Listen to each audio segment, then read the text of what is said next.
하나님 말씀 보시겠습니다. 하나님 말씀은 누가복음 13장 18절에서 30절까지 말씀입니다. 그러므로 예수께서 이르시되 하나님의 나라가 무엇과 같을까? 내가 무엇으로 비교할까? 마치 사람이 자기 채소밭에 갖다 심은 겨자씨 한 알 같으니 자라 나무가 되어 공중의 새들이 그 가지에 깃들었느니라. 또 이르시되 내가 하나님의 나라를 무엇으로 비교할까? 마치 여자가 가루 서말 속에 갖다 넣어 전부 부풀게 한 누룩과 같으니라 하셨더라.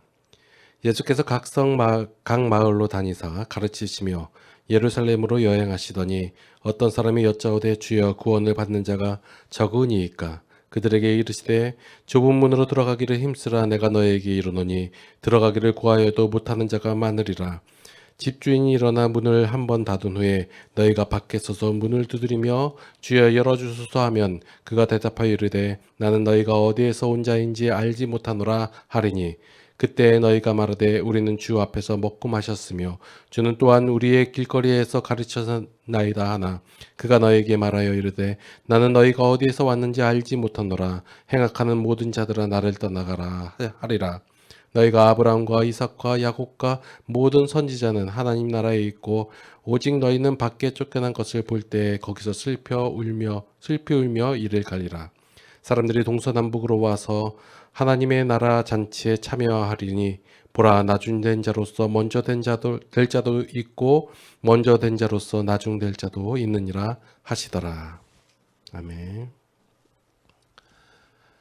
자, 오늘 말씀은 기독교 신앙의 가장 본질적이면서도 동시에 우리가 가장 깊게 오해하고 있는 주제인 하나님의 나라, 이 하나님의 나라에 대해서 말씀을 나누고자 합니다. 자, 하나님의 나라, 하늘나라, 천국 이런 말은 우리에게 있어서 익숙한 단어입니다. 그래서 우리가 찬양할 때나 기도할 때 하나님의 나라, 천국을 노래하기도 하고 기도하고 그럽니다. 그런데 자, 예수님 시대에 살고 있던 그 유대인들 있잖아요. 예수님께서 말씀을 전하시고 기적과 이적을 행하시던 그 유대인들도 우리와 같은 생각으로 난 죽어서 나중에 천국 가야지 이런 생각으로 살았을까요? 정답은 아닙니다. 예수님 당시의 유대인들 사이에서 하나님의 나라라는 용어 자체가 사용되지 않았어요. 그 신약 성경에서 보면 하나님의 나라라는 단어가 나오는데 이것을 누가 얘기했냐면 예수님께서 말씀하셨지 유대인들이 와서 하나님의 나라 뭐 이런 얘기를 하지 않았다라는 거예요. 구약에서도 보면 하나님의 나라라는 정확한 단어가 한 번도 나오지 않아요.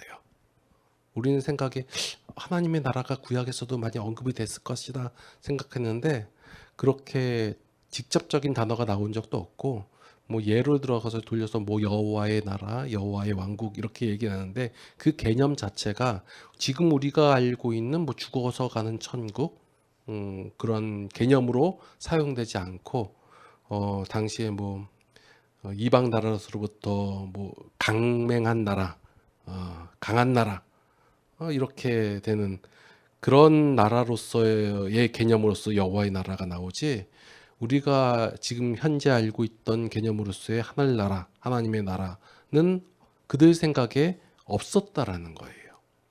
그들 개념 자체에. 하나님의 나라가 무엇인지도 알지 못했고 그런 개념 자체가 없었기 때문에 보면 그 유대교 지도자 중에서 뭐 똑똑하다라고 할 수 있는 뭐 니고데모가 예수님 앞에 나와서 얘기할 때 예수님께서 사람이 거듭나지 않으면 하나님의 나라를 볼 수 없다라는 이런 말을 했을 때 이 니고데모는 이 내용 자체를 모르고 개념 자체가 없기 때문에 거기에 대해서 질문도 안 하고 반론도 안 하고 그냥 넘어가는 거예요. 그래서 그가 질문한 게 뭐예요? 뭐 거듭남이 무엇인가? 거기에 대해서 어미 뱃속에 다시 들어갔다 나와야 되는가? 이런 내용 말을 할 수밖에 없는 거예요.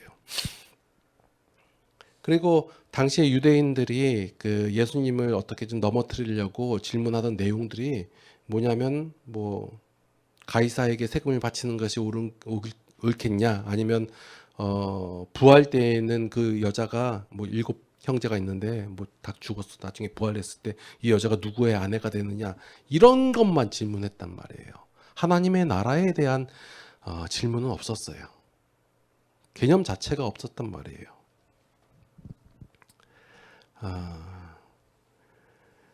그런데 참 아이러니한 게 오늘날 우리 기독교인들이 생각하는 천국, 천당, 하나님의 나라 이런 개념이 예수님께서 말씀하시고자 했던 그 본질과 크게 차이가 난다라는 거예요.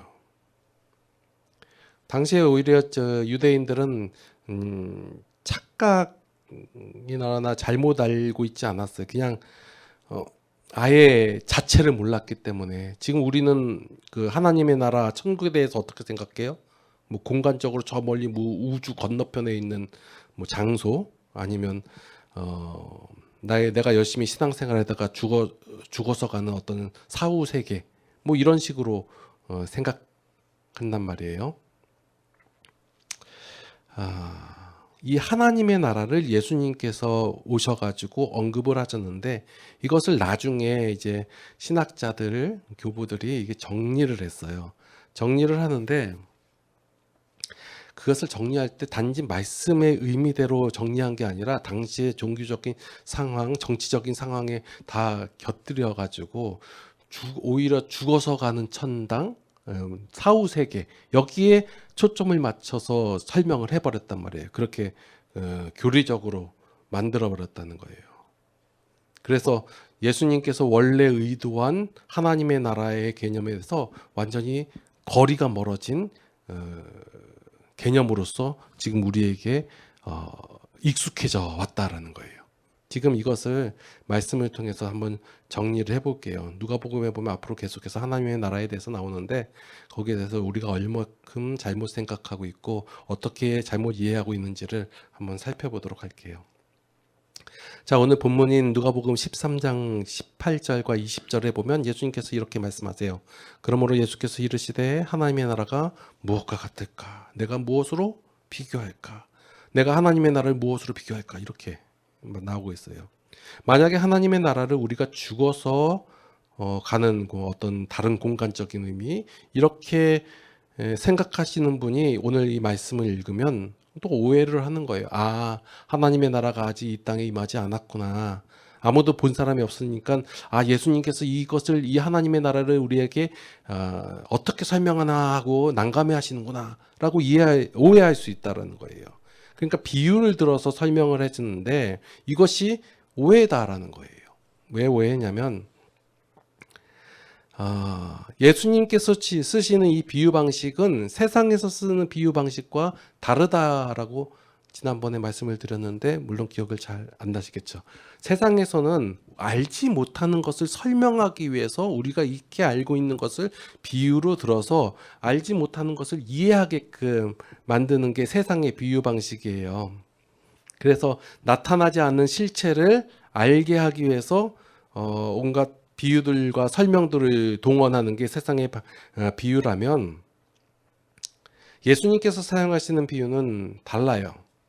그러니까 하나님께서 행하시는 사역에서는 하나님의 실체가 먼저 등장을 해요. 그러니까 예수님께서 사역을 해오시잖아요. 근데 이 사역을 하는데 사람들이 그 사역이 뭔지 몰라요. 그러니까 이 사역에 대해서 알게 하기 위해서 비유로 설명하신다는 거예요. 그러니까 비유를 설명함으로 여태까지 행하선 예수님의 사역이 이런 거구나 라고 알게 하기 위해서 비유를 사용하시는 것이지 아직 없는 것, 실체가 있지 않은데 우리가 알지 못하는데 그것을 알게 하기 위해서 비유를 사용하는 세상적 방식이 아니다라는 거예요. 좀 더 쉽게 드리면 예수님께서 이 땅에 오셔서 사역을 하세요. 그러니까 하나님의 나라로 임하셨고 하나님의 나라를 확장시키고 계시는데 이것을 사람들이 봐도 몰라요. 예수님께서 행하시는 게 몰라요. 그러니까 비유로서 설명을 하니까 해서 이게 바로 지금 행하고 있던 하나님의 사역이다라고 알려주기 위해서 비유를 사용하신다는 거예요. 그러니까 예수님께서 사역을 하시는데 사람들이 못 알아보는 거예요. 이게 뭔지 전혀 생각지도 않고 바라지도 않고 알아보지도 못하니까 예수님께서 과연 무슨 사역하는지 모른단 말이에요. 그러니까 이 사역에 대해서 설명한 비유가 오늘 비유에서 나오는 겨자씨 비유이고 누룩 비유라는 거예요.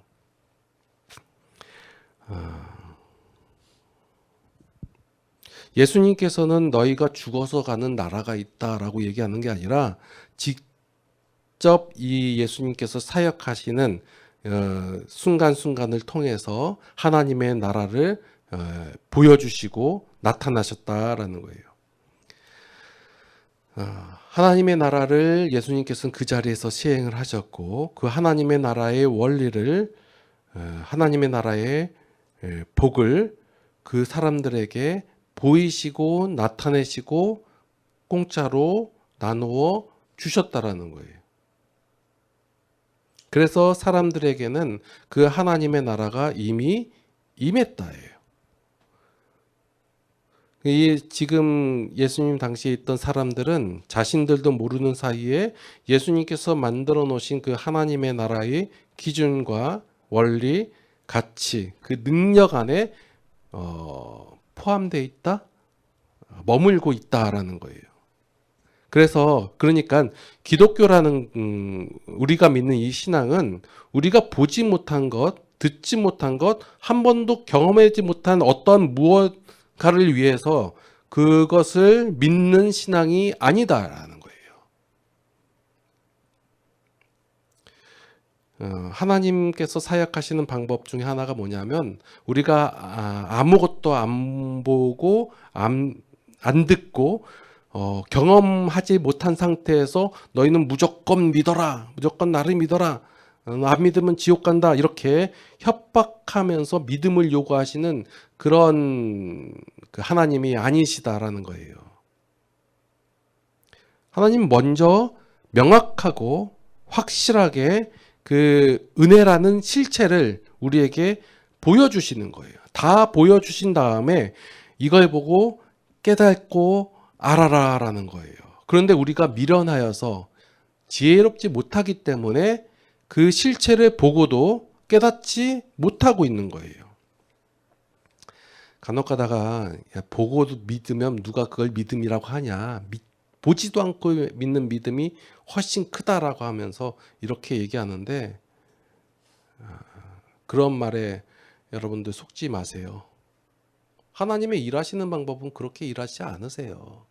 우리에게 명확하게 보여주시고 알려주시고 이미 이루어 놓으셨다라는 거예요. 그런데 우리가 미련함으로 아직도 안 이루어진 줄 알고 아직도 안 된 줄 알고 아직 우리에게 임하지 않은 것처럼 여기기 때문에 하나님의 사역에 대해서 인정하지 않고 있다라는 거예요.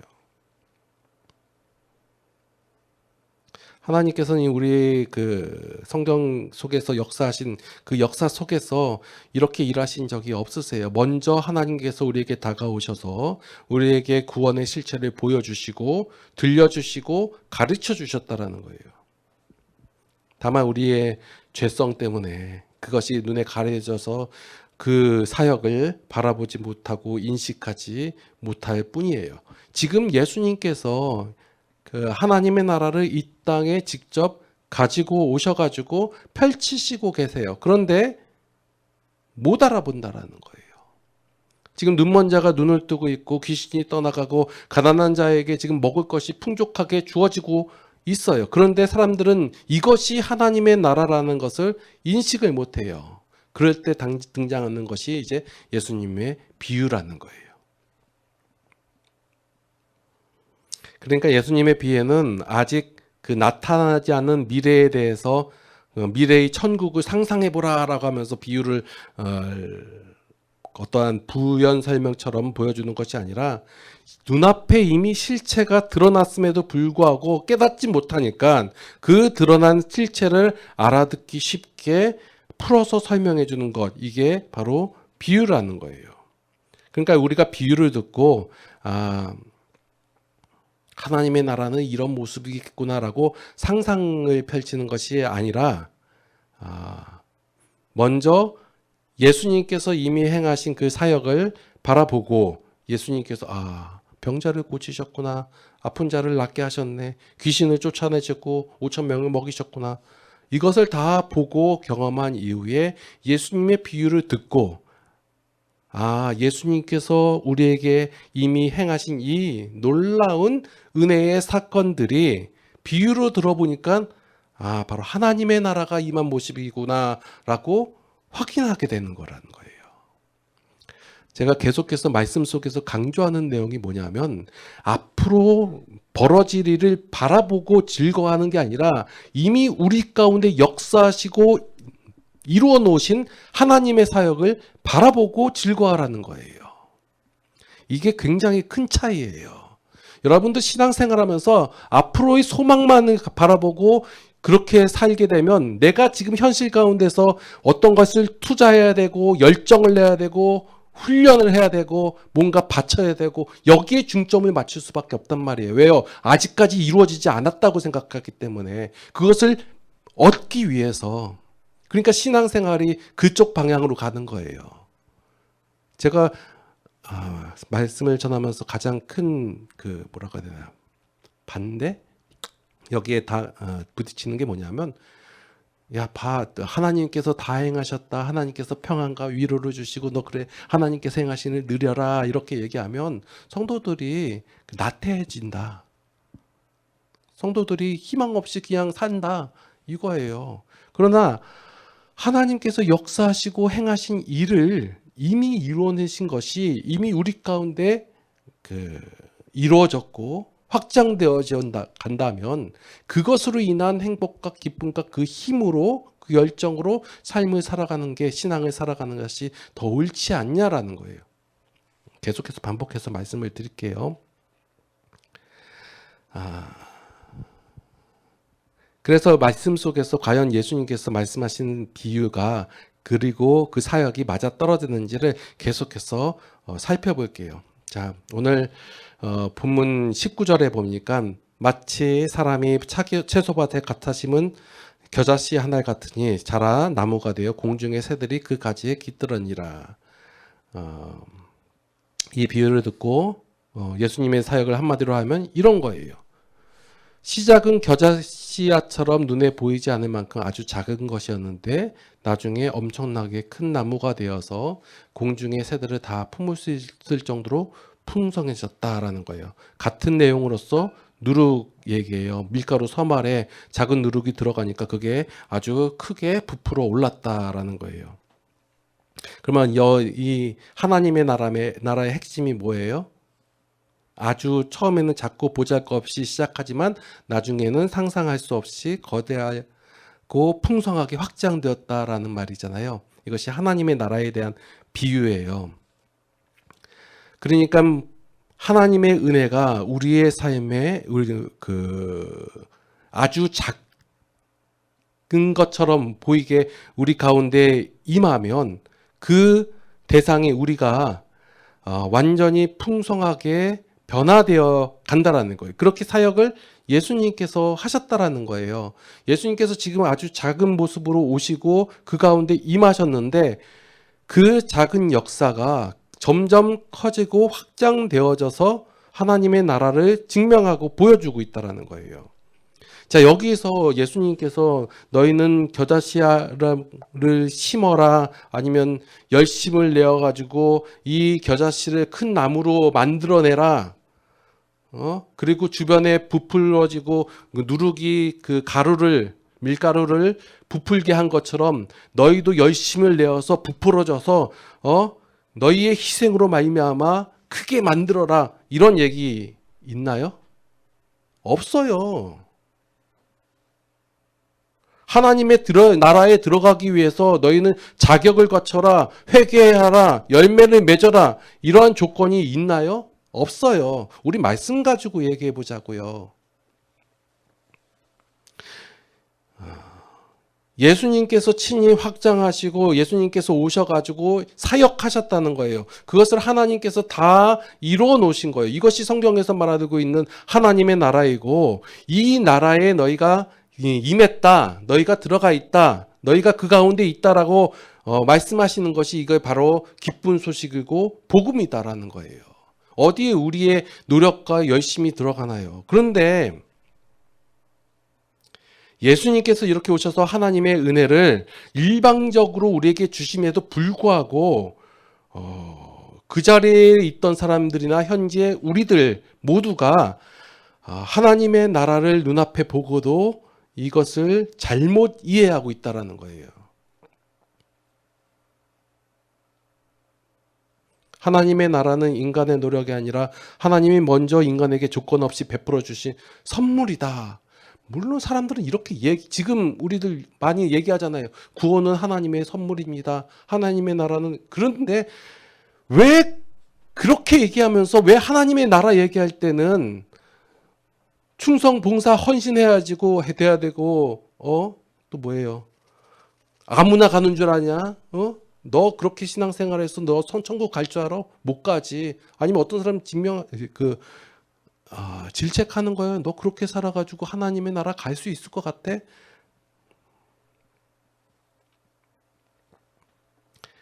그러니까 이 하나님의 나라를, 이 원리를 이해 못하니까 하나님의 나라를 제대로 누리지 못한다라는 거예요. 그 무지의 증거가 본문 22절과 23절에 나오는데 예수님께서 각 성과 마을로 다니면서 하나님의 나라를 열심히 가르치고 보여주시고 나타내시는데 어떤 사람이 나와서 물어보는 거예요. 주여 구원받을 자가 적으니까. 자, 이 질문을 잘 한번 생각해 보세요. 이 질문은 진짜로 은혜를 아는 자가 할 수 없는 질문이에요. 반대로 은혜를 전혀 모르는 사람이라면 당연히 던질 수밖에 없는 질문이다라는 거예요. 예수님 구원받는 자가 그 수가 아주 적지요. 이단들도 다 그래요. 몇 명 정해놓고. 하나님의 나라 갈 수 있는 자가 많을 줄 아냐? 이거예요.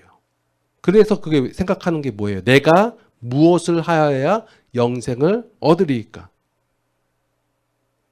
이 질문이 인간의 그 죄성에서 나온 어떤 그 질문이에요. 이게 얼마나 중요하면 마태복음, 누가복음, 마가복음 여기에서 똑같이 기록이 되어 있거든요. 하나님의 나라도 모르고 하나님의 성품도 모르고 이 은혜라는 것을 잘 모르니까 이러한 개념도 없으니까 그런데 뭔가 복음 받고 싶고 구원을 얻고 싶고 그래서 내가 뭔가 대단하거나 어떤 일을 하고 무엇인가를 행해야 그 결과로서 내가 복을 받거나 상을 얻을 수 있다라는 이 인간보호의 법칙, 이 법칙으로서 하나님을 대하고 있다라는 거예요. 하나님도 이렇게 할 것이다. 하나님께서 거저 주신다, 값없이 주신다, 이 선물로 주신다, 이 원리를 도무지 받아들이지 못하는 거예요. 하나님께서 은혜로 말미암아 여러분들에게 하나님의 나라를 주셨습니다라고 얘기하잖아요. 그러면 못 받아들이는 거예요. 뭔가 해야지. 그럼 뭔가 한 사람은 나는 했으니까 받았다라고 착각하고 아는 사람은 제가 무슨 저따위로 행했는데 하나님의 나라? 아이고 안 됩니다. 이 사상이 우리 가운데 있는 거예요.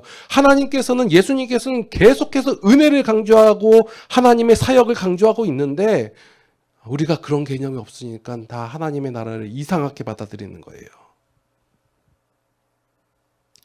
내가 이만큼 정성을 바치고 이만큼 고행을 하고 도덕적으로 치열하게 삶을 살아야 비로소 하나님의 구원을 받을 수 있을 것이다 라고 이렇게 인간을 올가매고 있는 거예요. 안 그래도 세상 살기 힘든데 종교라는 이름으로써 이것을 더해야 상을 받는다. 이걸 안 하면 벌 받는다. 또 그 다른 하나의 무거운 힘을 얹혀주는 거. 이게 종교의 굴레예요. 기독교는 절대 이렇지 않아요. 안 그런데 자꾸 기독교가 그렇게 한단 말이에요. 예수님께서 행하신 하나님의 나라는 절대로 우리에게 그러한 무거운 짐을 지워주지 않습니다.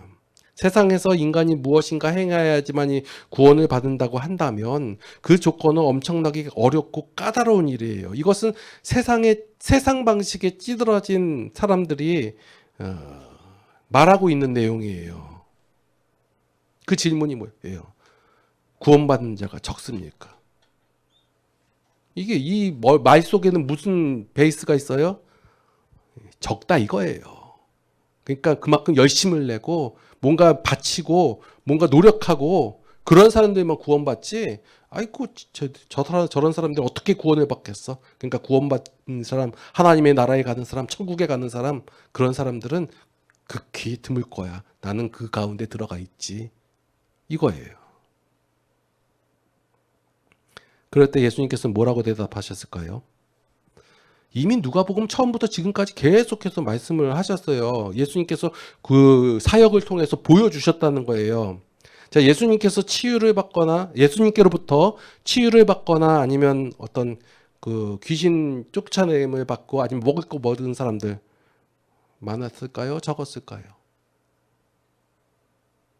아니 여태까지 보셨잖아요. 1장부터 10장까지 보셨는데 예수님께서 너 좀 뭔가 잘하고 있구나. 그래서 넌 병을 낫게 해줄게. 너 좀 열심히 하고 있고 아니면 앞으로 할 것처럼 보이니까 싹수가 보이니까 너 귀신 쫓아내줄게. 이렇게 하셨나요? 자 물어볼게요. 자 예수님께로부터 저기 그 치유를 받은 사람 많을까요? 적을까요? 많아요. 겁내 많아요. 예수님께로부터 그 귀신 그 쫓겨남을 받은 사람 많아요. 여태까지 말씀을 보면서 확인했잖아요. 그들이 뭐 했나요? 뭔가 뭐 이뤘나요? 아니면 뭔가 저기 그 약속이라도 했었나요? 안 그래요. 예수님의 사역이 이렇잖아요. 그 풍성함을 지금 겨자씨 비유와 그 누룩 비유로 보여주시고 알려주셨잖아요. 자, 근데 우리가 좀 헷갈려 하는 부분이 있어요. 보니까 24절에 보니까 예수님의 대답이 이상해요.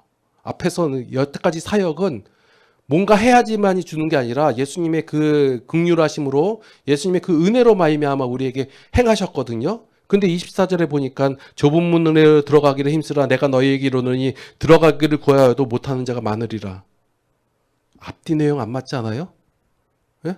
여기서 다 속아요. 그러니까 앞에 예수님이 천국 얘기하고 천국에 들어가니까 적으니까 얘기하니까 좁은 문 얘기하면서 들어가는 자가 적을 것이다. 이렇게 얘기하니까 천국에 갈 자는 적은 것이다. 근데 이 앞에서 보여준 예수님의 사역과는 정반대 내용이잖아요. 여기에 대해서 의문을 좀 가져야 돼요.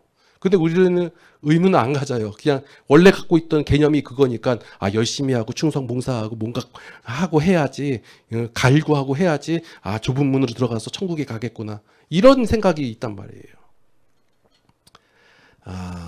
여러분들 이 내용을 볼 때 그냥 단어만 그렇게 보지 마시고 전체적인 흐름 가운데서 예수님께서 과연 이 말씀을 왜 하셨나를 보세요. 어떤 사람이 질문하는 거예요. 그 천국에 갈 자가 적으니까 라고 물어보니까 좁은 문으로 들어가라. 이것은 뒤에 말씀은 앞에 나온 이 사람이 엉뚱하고 정말 그 개념 없는 질문을 하니까 반어법으로 얘기하는 거예요. 해봐라. 좁은 문으로 하면 그 노력해봐.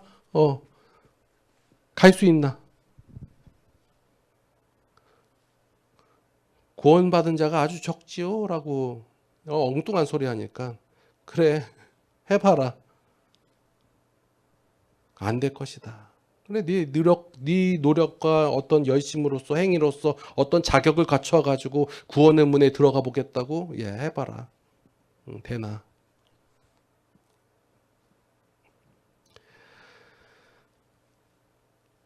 인간의 헛된 열심과 얄팍한 도덕성을 의지해 가지고 구원을 얻어보겠다고 하는 그 미련한 방식이 얼마나 불가능한 헛수고인지를 깨닫게 하시려고 말씀하시는 거예요.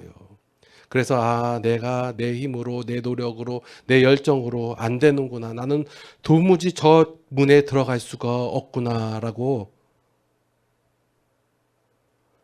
비로소 하나님의 일방적인 은혜와 예수님 안에 그 공로로 들어갈 수밖에 없다라는 그 고백을 이끌어가게 하기 위해서 과장되이 설명하신 거예요. 좁은 문으로 들어가기를 힘쓰라라는 것은 내 공로를 쌓아가지고 그 좁은 문으로 들어가는 것이 아니라 세상의 종교에서 말하고 있는 그 넓은 길, 그러니까 인간보에 대한 내용, 내 의의를 자랑하는 것, 내 공의를 쌓는 것, 이러한 것을 버리고 오직 예수 그리스도의 공로만 의지하는 것, 그것이 바로 좁은 길이에요. 좁은 문으로 들어가기 힘쓰라는 얘기는 어떤 나의 고행, 나의 열심, 어떤 나의 공적을 쌓아가지고 그 길을 가는 것이 아니라 그게 바로 넓은 길이에요. 그러니까 세상에서 말하고 있는 인간부 내용, 내 의의를 자랑하는 것, 이게 넓은 길이라는 거예요. 이게 더 쉬운 길이고 더 의를 드러내기 위한 길이에요. 그게 넓은 길인데 좁은 길이라는 것은 예수 그리스도의 공로만 의지하는 것, 은혜를 인정하는 것, 하나님의 행하심을 인정하는 것, 그게 좁은 길이라는 거예요. 이것을 선택하는 자가 적다라는 거예요. 그러면 구원받은 자가 적습니까? 라는 거 대답 뭘까요? 오늘 말씀 29절에 나와요. 보니까 사람들이 동서남북으로 와서 하나님의 나라 잔치에 참여하리니. 자, 구원받은 자가 적습니까? 아니요. 동쪽에서 서쪽에서 남쪽에서 북쪽에서 사람들이 사방팔방으로서 구름대처럼 몰려오는 거예요. 적은 게 아니에요. 무지하게 많다라는 거예요. 자초지정을 이렇게 설명하신 다음에 결론에 가서 그러니까 하나님의 은혜로 동서남북에서 수많은 자가 잔치에 참여하게 되는 것이다 라고 가르쳐 주시는 거예요. 예수님께서는 우리를 시험하셔 가지고 마치면 통과하면 붙여주고 떨어지면 내버리고 이런 심판관이 아니라 무지한 백성들을 하나씩 하나씩 다 품으시면서 하나님의 은혜를 가르쳐 주시고 계시는 그런 분이시다라는 거예요. 기독교의 신앙은 저와 여러분의 어깨를 짓누르고 인생을 불편하게 만드는 그러한 족쇄가 결코 아닙니다. 도리어 세상의 무거운 인간부의 짐을 다 벗겨주시고 진정한 자유와 평안을 베풀어 주시는 기쁜 소식이에요. 오늘 말씀의 결론이에요. 하나님의 나라는 우리가 죽은 다음에야 겨우 갈 수 있을지 아니면 갈지 말지 그런 것을 걱정해야 되는 불확실한 미래형 가상세계가 아니다라는 거예요. 예수님께서 이 땅에 오셔서 이미 우리의 삶 가운데 눈에 보이게 시작하셨고 지금도 성령으로 우리의 삶 속에 누룩처럼 찾아오셔서 친히 전개해 나가시고 계시는 완벽한 실체라는 거예요. 하나님의 나라가 이미 우리 가운데 임하였다라는 거예요. 근데 안 믿겨지죠? 이게 하나님의 나라인지 아닌지 모르겠죠? 그래서 제가 그렇게 강조하는 거예요. 말씀을 읽으세요. 성경을 읽으세요. 그리고 그 관점을 하나님의 은혜에 대한 관점을 바로잡고 그러고 나서 읽으세요. 그러면 하나님의 나라가 이미 여러분 가운데 임하셨고 그 나라가 확장되고 있음을 여러분은 발견하게 되실 거라는 거예요. 그러면 그 하나님의 일하심으로 인하여 그 하나님의 은혜로 말미암아 우리의 삶을 넉넉하게 누리며 날마다 참된 안식과 평안을 맛보며 살아가게 된다라는 거예요. 그러시기를 예수님의 이름으로 축원합니다. 기도하시겠습니다. 하나님, 하나님의 은혜에 참으로 감사를 드립니다. 우리가 참으로 하나님을 알지 못함으로 말미암아 우리의 본성대로 행할 때가 많이 있습니다. 이러한 저희들을 용서하여 주시옵고 불쌍히 여겨 주시옵소서. 하나님을 알아가게 하여 주시옵고 하나님을 경험하게 하여 주시옵소서. 그래서 그 하나님을 아는 만큼 우리의 신앙이 자라나게 하여 주시옵고 우리의 삶 속에 기쁨이 충만하게 하여 주시옵소서. 이제는 우리 주 예수 그리스도의 무한하신 은혜와 하나님 아버지의 극진하신 사랑하심과 성령님의 감화감동 교통인도 보호 역사하심이 하나님 안에서 참 기쁨을 누리기를 원하는 모든 성도들 머리 위에 이제로부터 영원토록 함께 하셨기를 간절히 축원하옵나이다. 아멘.